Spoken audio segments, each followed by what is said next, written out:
عليكم ورحمة الله تعالى وبركاته. اللهم صل وسلم على سيدنا محمد صلى الله عليه وسلم. المتتابعين ديالي الغاليين، مرحبا بكم عندي في قناة أم سعد المتنوعة.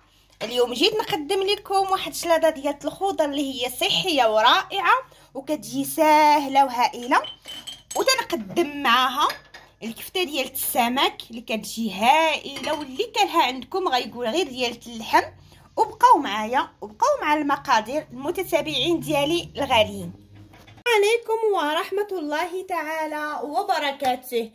المتتابعين ديالي الغاليين، هادو هما المقادير ديال السمك، الكفته ديال السمك اللي شفتوا معايا في البدايه، اللي هي كنحتاجو 2 كيلو ديال السردين. تيبقى السردين على حسب القياس اللي بغيتو نتوما. انا هنا عندي 2 كيلو ديال السردين، ها نتوما كما كتشوفوا معايا. غسيل ديال الكفته، السردين تنحيدو ليه القشره، كيتغسل مزيان. ها نتوما كنعصر عليه الحامض. عندي 2 بصلات هاهما مشلضين كنطحنهم مع الكفته. وعندي 2 معالق ديال الشحمه ديال الكلوه اللي كتجي هائله كما كتشوفوا معايا. كيلو كندير فيه معلقه، و2 كيلو كندير فيه 2 معالق. هادي المتتابعين ديالي الغاليين راهي هزيت بها الخرقوم معلقه. عندي هنا القزبور والثومه، كيبقى القياس اختياري على حسب كي اللي كيبغي الثومه بزاف، كي تيبغيها. هنا المتتابعين ديالي درت القزبور والثومه. وهنا التوابل، عندي معلقه ديال الكمونه، ونص معلقه البزار، وسكين جبير، والخلطه ديال السمك، والقزبور اليابس، ونص معلقه ديال الخرقوم، ومعلقه ديال التحميره. كنشدو هادو المتتابعين ديالي الغاليين، كنشدهم وكنطحنهم في الهاشوار ديالنا وكنشويوها. كتجي هائله ونتمنى ان شاء الله تجربوها. وكيبقى اختياري، بغيت دير واحد نص معلقه ديال السمن، كتبقى اختياري، كتجي هائله. وشويه الزعتر كيجيو رائعين. انا الزعتر حتى نكون كنشوي وغادي ندير شويه من الفوق باش تبقى المنفعه ديالو فيها. وبقاو معايا وبقاو مع الطريقه.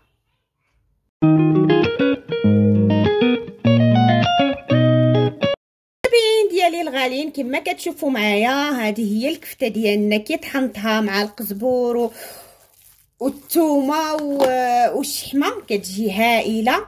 والبصله دروكا كندير ليها التوابل.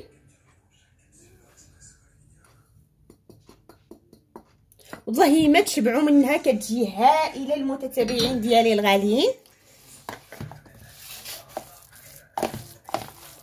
والملحه،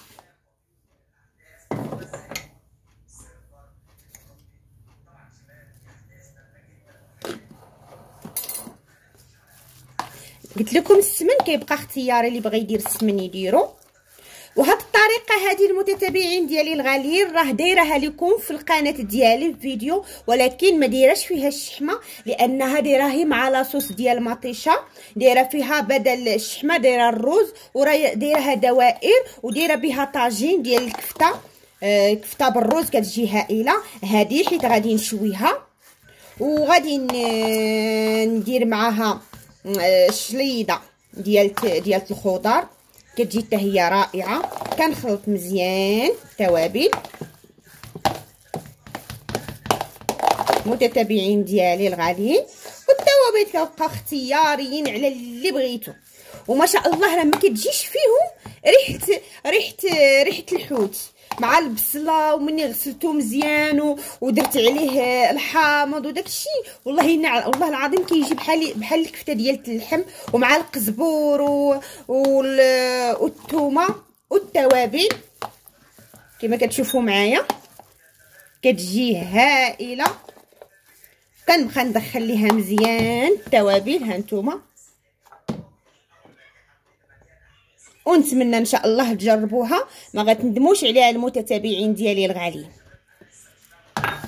ونخليها جانبا، وغادي نديرها غير فوق الشوايه الكهربائيه، وغادي ندير شليضه ديال هذا ديال الخضر كما كتشوفوا معايا. هنا الخضره ديالنا سلقتها خليتها تتبرد بين خيزو واللوبيا الخضراء والجلبانه وبطاطا، وكندير مطيشه والخيار، وكتجي واحد الشليده هائله. وبقاو معايا المتتابعين كما قلت لكم هاد الكوكوط هادي راه دايراها للسليق. وبقاو معايا الله يخطيكم عليا حتى نقدم ان شاء الله الشليده ونزيد عليها الكفته، كتجي هائله ورائعه وما كيشبعوش منها الدراري الصغار. وبقاو معايا المتتابعين ديالي للنهايه وكملي الفيديو وله الله يخطيكم. المتتابعين ديالي الغاليين، هادو هما الخضر اللي غادي نقاد بهم لي سالاد ديالنا. هذيك السلاطه ديال الخضر اللي كتجي صحيه وهائله، اللي كنحتاج كيما شفتوا اللوبيا الخضراء مسلوقه، خيزو قطعته على هذا الشكل، مطيشه صغيره لو بتيت، الخس راه غسلته مزيان ورقدته في الخل هانتوما كتشوفوا معايا. كيجي بطاطا مقطعه على طريفات والخيار وباربه. وكندير في هاد الشلاضه هادي كندير فيها الروز المتتابعين ديالي. هذا الروز هاد النوعيه هادي ديال الروز الاصفر الطويل كناخذو من بيم ب 18 درهم، غزال ورائع كيتعجن لا والو، كيجي هائل. صافي مني كندير الروز كندير ليهم كيما شفتوا معايا في الفيديوهات ديالي، كنديرهم غير طبيعيين. هنا ما كندير لا خلطه لا والو، كندير غير شويه الخل، شويه البزار، شويه زيت زيتون، وكنضربهم مزيان وكنبقى المتابعين ديالي الغاليين. هنا الكفته ديالنا كيما كتشوفوا معايا خليتها حتى شربت التوابل، وكنديرها على هاد الطريقه هادي كتجي رائعه وهائله. واحد الريحه عاطيه منها ما شاء الله. هانتوما ما كتلصق لا في اليد لا في والو. ها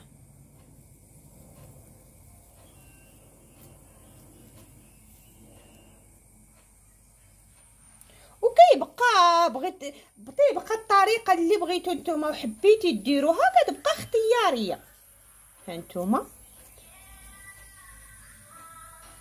وديك البصيله، هانتوما شوفوا ديك البصيله كي تتبان فيها ما شاء الله، كيجي اقتصادي وصحي ورائع في نفس الوقت،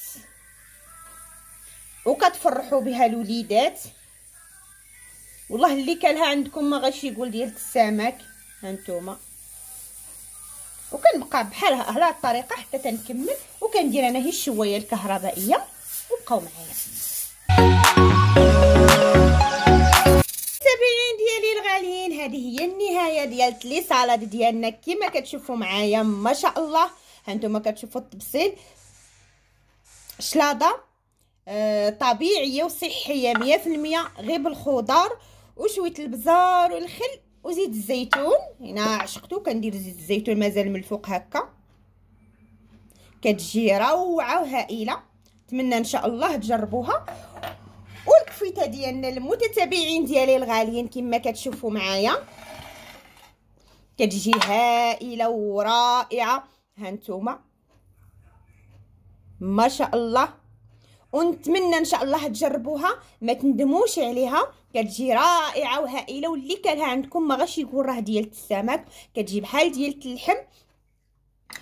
ونتمنى ان شاء الله تجربوه ما تندموش عليه. وهذا هو الغذاء ديالنا، وراه ما شاء الله كيعطي واحد الوفره كثيره، حيت باقي ليا الكفته دايره عاوتاني شويه كتشوى. قلت نقدم لكم بعدا ومن بعد نكمل الطريقه ديالي ديال الطهي. ونتمنى ان شاء الله تجربوه كما قلت لكم ما تندموش عليه. والى هنا المتتابعين ديالي الغاليين، تنقول لكم السلام عليكم ورحمه الله تعالى وبركاته.